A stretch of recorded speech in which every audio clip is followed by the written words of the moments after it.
북한이 어제 새벽 탄도미사일을 발사하고 오후에는 공중에서 무력 시위까지 벌였습니다. 한미일이 연합훈련으로 강력하게 대응하자 시위성 비행으로 맞대응한 겁니다. 네, 최근 예측 불가능한 도발 행태를 이어가는 북한이 10월 중순부터 11월 초순 사이 제7차 핵실험을 감행할 가능성도 제기되고 있습니다. 오경섭 통일연구원 연구위원과 함께 자세한 이야기 나눠보도록 하겠습니다. 어서 오시죠. 어서 오십시오. 안녕하세요. 네. 말씀드린 대로 미국의 핵추진 항공모함 로널드 레이건호가 지금 동해상으로 재전개를 했고 한미 그리고 한미일 연합훈련이 계속해서 실시가 되고 있습니다만 북한이 오히려 공세적인 모드를 계속해서 이어가는 모습입니다. 이 단거리 탄도미사일과 방사포로 추정되는 미사일을 어제 발사했는가 하면 이례적으로 군용기 편대 시위까지 좀 벌이면서 무력 과시를 했는데 이 부분은 좀 어떤 배경으로 보고 계십니까?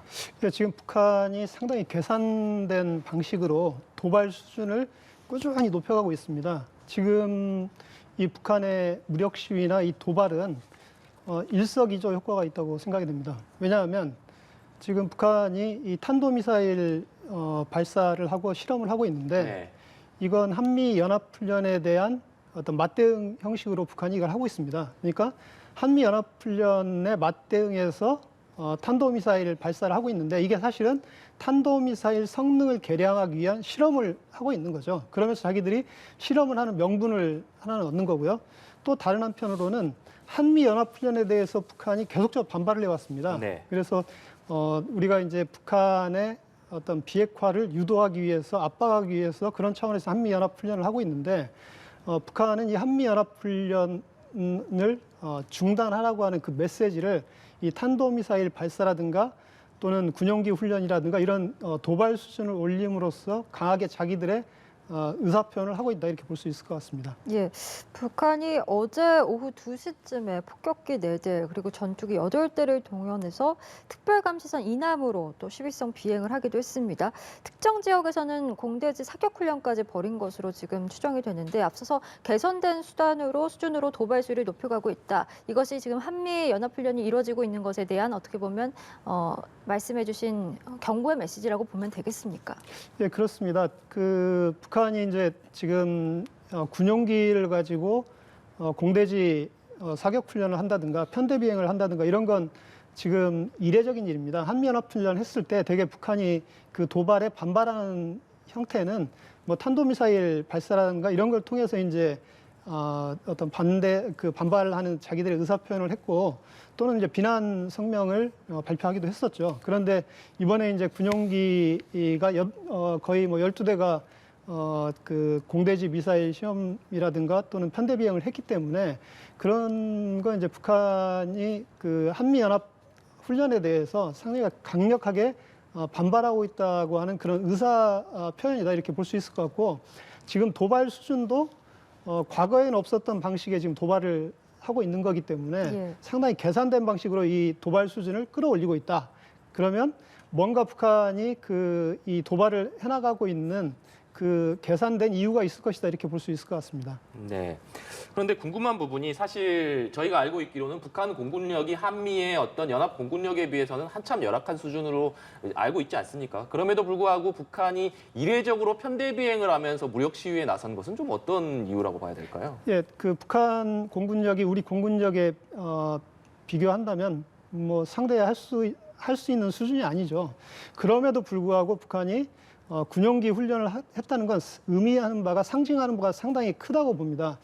그러니까 당연히 이 공군력은 우리보다 약하다고 평가되고 있지만 북한은 한미 연합 훈련에 대응해서도 모든 군사적 수단을 동원해서 대응해 나가겠다고 하는 강력한 어떤 반발의 의사 표현이다. 그리고 이 얘기는 이렇게 위기 수준을 꾸준히 고조시킴으로써 북한이 원하는 핵보유국으로 미국과 한국이 인정해 달라고 하는 걸 이 무력 시위를 통해서 이야기하고 있다 이렇게 볼 수 있을 것 같고요.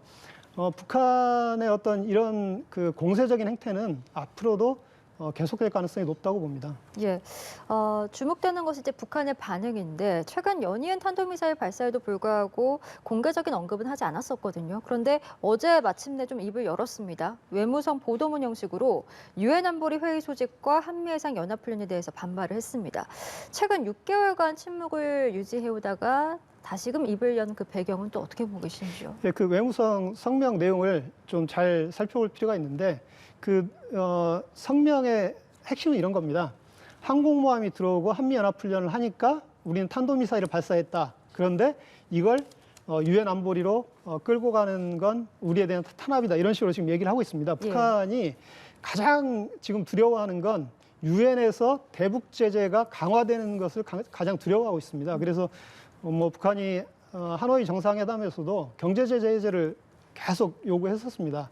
그렇기 때문에 이 탄도미사일 발사를 지금 미국과 한국 그리고 국제사회가 유엔 안보리로 지금 가져갔기 때문에 북한으로서는 침묵하고 있을 수 없는 겁니다. 그래서 자기들 이제 입장을 얘기하는 건데 한미연합훈련을 했기 때문에 우리는 탄도미사일 발사를 했다. 이런 메시지를 그리고 국제사회를 향해서 그런 얘기를 하고 있는 거고 그 얘기는 뒤집어서 얘기하면 북한이 안보리에서 대북 제재가 강화되는 걸 굉장히 두려워하고 있다는 걸로 우리는 볼 수 있을 것 같습니다. 네. 북한이 최근 미사일 도발 행태를 보면 상당히 다양한 다종의 무기를 다양한 시간대에 좀 발사하는 모습을 보이고 있습니다. 아무래도 계속해서 북한의 7차 핵실험 가능성이 얘기되고 있는 만큼 북한이 이렇게 다양한 투발 수단에 핵을 실어서 보내는, 그러니까 전술핵을 완성했다라는 그런 것을 선포하기 위한 어떤 일련의 과정이다, 이렇게 좀 봐야겠습니까? 예, 지금 과정은 뭐 전술핵을 완성하기 위한 이 과정에 있다고 볼 수 있습니다. 북한은 2016년에 이미 자기들은 핵무기 소형화, 경량화에 성공했다 얘기를 한 바가 있습니다. 물론 이게 이제 이 단거리 탄도미사일에 이게 탑재가 됐는지 그 정도의 어떤 성능을 가지고 있는지는 확인되지는 않았습니다. 그렇기 때문에 전문가들 사이에서도 북한이 그 기술을 가지고 있을 거다라고 이야기하는 전문가들도 있고 아직 그 기술을 완전히 확보하지 못했다 이렇게 이야기하는 전문가도 있습니다. 그런데 지금 신형 유도무기 실험을 계속하는 건 결국은 전술핵을 개발하기 위한 일련의 과정을 북한은 나름대로 꾸준히 진행을 하고 있는 겁니다. 그래서 그런 차원에서 이번 그 탄도미사일 시험 발사도 해석하면 크게 문제가 없다고 봅니다. 예, 지난 2017년에 이제 김정은 위원장과 군 당국자들이 위협 발언을 이제 일삼다가 6차 핵실험이 단행이 됐었는데 이번 규탄 선명에서도 이 구체적인 발사 의도까지 명시가 된 것을 보고 이게 2017년과 좀 비슷하다라는 주변에 평가들이 많이 있는 것 같습니다. 7차 핵실험 등으로 전략 도발 수순을 밟을 가능성이 점점 높아지고 있다. 이렇게 해석하면 되겠습니까? 예, 지금 7차 핵실험은 북한이 충분히 할 수 있는 그런 상황에 와 있다고 봅니다. 왜냐하면 북한이 그 핵무기 능력을 개선하기 위한 실험도 필요한 상황입니다. 그러니까 전술 핵무기, 아까 핵무기 소형화, 경량화를 얘기했는데 이 기술이 충분히 확보됐는지, 충분히 확보되지 않았는지는 전문가들 사이에서 여러 가지 평가가 있습니다. 엇갈리고 있는데 아마 대체로는 그 기술을 가지고 있다고 봐야 된다 이런 이제 의견들이 좀 있습니다. 예. 그런데 어찌됐든 이 소형화, 경량화를 위한 실험도 필요하고 또 핵무기의 어떤 성능을 개선하기 위한 실험도 필요합니다. 그리고 대륙간 탄도미사일이라든가 잠수함 발사 탄도미사일 실험도 꾸준히 북한이 필요한 상황에 와 있습니다. 그렇기 때문에 지금 북한이 현재까지는 이 ICBM 발사라든가 잠수함 발사 탄도미사일 실험을 한다든가 또는 7차 핵실험을 하면 북한에 대한 어떤 대북 경제 제재나 압박이 굉장히 심해질 거기 때문에 그것 때문에 상당히 시기를 재고 있을 수는 있으나 중국의 시진핑 3년임 결정하는 당대회가 끝나면 그 이후부터는 10월 중순 이후죠. 그 이후부터는 7차 핵실험 가능성도 상당히 높아져 있다 이렇게 볼 수 있을 것 같습니다. 네. 국정원에서도 앞서 풍계리 3번 갱도가 복구된 정황을 얘기하면서 이 북한이 10월 중순에서 11월 초 사이에 7차 핵실험을 감행할 가능성이 높다 이렇게 밝혔는데 지금 IAEA 사무총장이 밝힌 바에 따르면 4번 갱도로 이어지는 도로에서도 새로운 작업이 좀 목격됐다고 합니다. 만약에 7차 핵실험이 이루어진다면 그에 더불어서 계속해서 8차 핵실험까지 좀 이어질 가능성도 있다고 보시는지도 궁금합니다. 네, 충분히 가능하다고 봅니다. 일단 지금 국제사회에서 계속 그쪽 풍계리 쪽 핵실험장을 모니터링하는 걸 보면 북한이 지금 동시에 갱도에서 여러 가지 이 작업을 진행을 하고 있습니다. 그렇기 때문에 3번 갱도와 4번 갱도에서도 충분히 핵실험을 준비할 수 있고 또 북한이 어차피 핵실험을 하게 되면 국제사회의 제재가 세지는 건 뭐 불가피한 일입니다. 그렇기 때문에 핵실험을 한 번으로 끝내는 게 아니고 아마 두세 번 이상의 핵실험을 동시적으로 할 수 있는 가능성도 배제할 수 없다 이렇게 봐야 될 것 같습니다. 예, 북한이 이처럼 7차 핵실험을 감행을 하게 된다면 우리 정부가 9.19 남북군사 합의를 파기하는 방안도 거론이 되고 있는데 이 가능성도 좀 있다고 보십니까? 지금 9.19 남북 군사 합의는 사실은 이 군사 합의 정신이 무너져 있습니다. 남북한 어떤 군사적 신뢰를 구축하는 게 상당히 중요한 목적이었는데 북한이 계속 핵 미사일 개발을 지속하면서 탄도미사일 실험을 지속하고 있습니다. 그런 도발을 하고 있는 상황이기 때문에 9.19 남북 군사 합의의 정신은 상당히 흔들리고 있다. 그리고 그것이 과연 북한이 이 남북 군사 합의를 이행할 의지가 있는지를 의심하게 하는 상황까지 지금 와 있다고 봅니다. 그렇기 때문에 7차 핵실험을 만약에 북한이 한다면 뭐 당연히 군사 합의 뭐 파기도 충분히 고려할 수 있다, 검토할 수 있다고 봅니다. 네, 이렇게 북한이 계속해서 도발 수위를 높이면서 우리 정부도 좀 긴박하게 대응을 하는 모습입니다.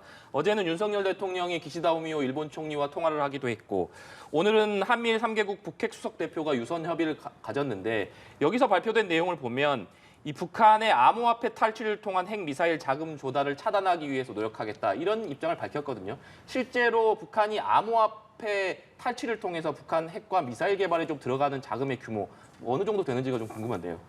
예, 지금 이 북한에 대한 대북 경제 제재가 여러 가지 초점을 맞추고 있는 건 북한으로 들어가는 달러가 북한으로 들어가지 않도록 차단하는 겁니다. 네. 그 얘기는 통치 자금을 압박함으로써 통치 자금을 고갈시키고 그렇게 해서 북한이 체제 유지가 어려운 그런 상황으로 몰아붙여서 결국 비핵화로 나오게 하자는 게 지금 경제 제재의 핵심이다 이렇게 볼 수 있습니다.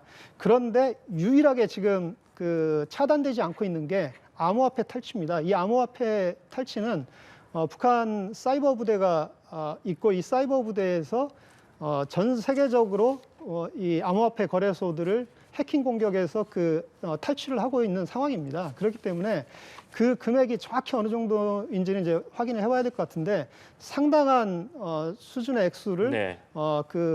탈취해서 지금 달러를 벌어들이고 있습니다. 그렇기 때문에 국제사회에서 지금 할 수 있는 제재라는 게 그런 경제 제재를 강화하는 방향의 어떤 제재가 있을 수 있고 예. 뭐 우리 정부가 선택할 수 있는 건 앞서 말씀드린 9.19 남북 군사 공동 합의 같은 그런 걸 파기하는 이런 것들이 이제 할 수 있는 조치들이 아닌가 이렇게 생각이 됩니다. 예, 북한의 연이은 이 미사일 도발로 인해 굉장히 공세적인 상황에 지금 온 한반도의 상황인데 우리 정부의 지금 대응들이 좀 적절하다고 보시는지도 궁금하고 조금 아쉬운 점이 있다면 이런 대응은 어떻겠는가 이렇게 좀 제언해 주실 부분도 있으신지도 궁금합니다. 지금 북핵 문제는 외교적 어떤 수단 또는 대화를 통한 수단을 통한 어떤 해결 가능성은 상당히 멀어져 있습니다. 그리고 남북 관계는 이미 지난 문재인 정부 때 남북 연락사무소를 북한이 폭파하면서 거의 이 단절된 예. 상태가 지금 계속되고 있습니다. 그렇기 때문에 지금 현 정부에서도 이 남북 관계를 복원하기는 제가 보기에는 쉽지 않습니다. 그리고 북한에서는 지금 현 정부에 대한 적대감을 상당히 드러내고 있는 상황이기 때문에 더더구나 대화를 통한 어떤 북핵 문제 해결 이런 걸 모색하기는 상당히 어려운 시점에 와 있다. 그리고 북한이 요구하는 대화는 결국 일정하게 핵 보유를 인정해 주는 수준의 대화를 할 수 있다는 걸 북한이 하노이 회담부터 지금 계속 얘기하고 있습니다. 예. 그런데 우리 한국이나 미국이 이걸 수용하기는 어렵습니다. 그렇기 때문에 북한이 비핵화하려고 하는 의지를 갖지 않는 상황에서 설사 대화가 이루어져도 이 대화를 통한 북핵 문제 해결이라는 건 상당히 가능성이 상당히 낮은 선택지가 아닌가 이렇게 생각이 됩니다. 네. 대화 가능성은 상당히 낮다 이렇게 예측을 해주셨는데 마지막으로 이 질문을 드리자면 지금 북한의 핵 위협이 계속 고조되고 있는 상황이기 때문에 한미 간의 확장 억제 강화 방안을 계속해서 논의하고 있는 상황 아니겠습니까? 로널드 레이건 호가 동해상으로 재전개한 것도 그런 차원의 일환으로 좀 해석할 수 있을 것 같은데 한미 특히 미국에서 북한에 계속되는 핵 위협에 우리 한반도에 좀 제공할 수 있는 확장 억제 방안 추가적으로 좀 어떤 것이 있을 것이라고 전망해 볼 수 있을까요? 지금 확장 억제는 쉽게 얘기하면 북한이 핵 공격을 할 수 없도록 막는 조치입니다. 그러니까 북한이 핵 공격을 만약에 한국에 대해 핵 공격을 한다면 미국이 가지고 있는 핵으로 북한을 보복 공격하겠다는 겁니다. 네. 그래서 북한 정권 자체가 존립할 수 없게 만들겠다는 거고 그걸 통해서 북한의 핵 공격을 억제하겠다는 얘기입니다. 그렇기 때문에 우리가 핵을 가지고 우리가 스스로 결정하는 게 아니고 미국이 결정하는 겁니다. 그리고 우리가 미국에게 약속해달라고 하는 건 북한이 핵 공격을 하면 당연히 망설이지 말고 설사 미국이 핵 공격을 당하더라도 망설이지 말고 북한에 대해서 보복 공격을 한다고 공언함으로써 또 보복 공격을 실행함으로써 북한의 핵 공격을 억제하자는 이런 논리입니다. 그렇기 때문에 우리가 핵을 가지고 있지 않다는 근본적 약점이 있습니다. 그래서 이 확장 억제가 현재로서는 우리가 선택할 수 있는 최대의 북한 핵에 대한 억제 수단이지만 북한 핵을 근본적으로 어떻게 억제해야 될 거냐 하는 문제와 관련해서 이 확장 억제 신뢰성에 문제가 생긴다면 우리가 신뢰하기 어렵다, 믿기 어렵다 그런 상황이 오면 선택지는 상당히 낮아집니다. 그건 우리 스스로 이제 핵을 개발해서 우리 스스로 방어를 하든가 핵 억제를 하든가 이런 선택지로 가야 되는 상황이 펼쳐질 수도 있다 이렇게 이야기할 수 있습니다. 예, 알겠습니다. 저희 오늘 말씀은 여기까지 듣도록 하겠습니다. 지금까지 오경섭 통일연구원 연구위원과 함께 자세한 이야기 나눠봤습니다. 오늘 말씀 고맙습니다.